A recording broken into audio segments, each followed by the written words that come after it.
বরগুনা থেকে যুক্ত হচ্ছেন আমাদের সহকর্মী সাগর আকন।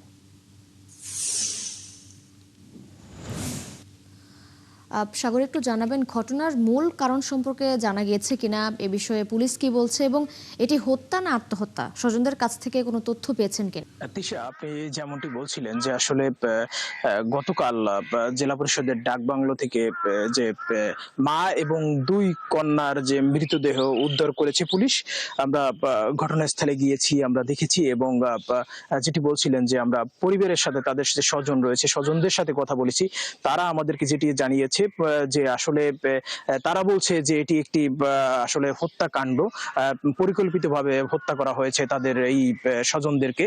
এবং পুলিশ কিন্তু অন্যদিকে বলছে যে আসলে এটি প্রাথমিকভাবে ধারণা করা হচ্ছে যে এটি আত্মহত্যা, কারণ ঘুমের এর কিছু ওষুধ যেহেতু পাওয়া গিয়েছে, সেজন্য কিন্তু তারা বলছে এটি আত্মহত্যা হতে পারে। এবং যেহেতু রুমের দরজা, দুটি রুমের দরজাই কিন্তু সামনে থেকে তালাবদ্ধ ছিল, পুলিশ কিন্তু ভেঙে তারপরে ভিতরে ঢুকেছে।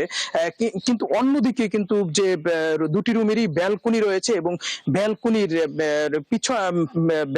পিছনে কিন্তু ব্যালকনির কিন্তু দুটি দরজা থেকেই কিন্তু পিছন থেকে লোক ওঠার মতো অবস্থাও কিন্তু রয়েছে, কারণ দুটি ব্যালকনির দরজাই হচ্ছে গ্লাসের এবং সেখান থেকেও কিন্তু ওঠা যেতে পারে।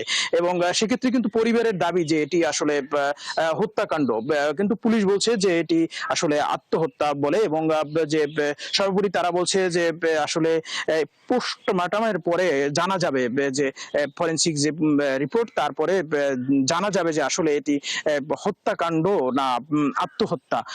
সেক্ষেত্রে পুলিশ কিন্তু একথাই বলছেন। কিন্তু এদিকে জেলা পরিষদের যে প্রশাসক, তিনি যেটি জানিয়েছে যে আসলে এটি এনজিও ঋণের কারণে এই যে ইতি রানী সে আত্মহত্যা করেছে। এবং আমরা আরো জেনেছি যে আসলে দেখেছি যে বড় যে মেয়েটি ছিল, তার যে বড় কন্যাটি ছিল আরোধা বিশ্বাস, তার কিন্তু আলাদা একটি রুমে তার যে মৃতদেহ পাওয়া গেছে। এবং একটি রুমে কিন্তু যে ডাকবাংলোর তৃতীয় তলার একটি রুমে কিন্তু যে ছোট কন্যা অনুরাধা বিশ্বাস এবং তার মা ইতি রানীর লাশ পাওয়া গেছে।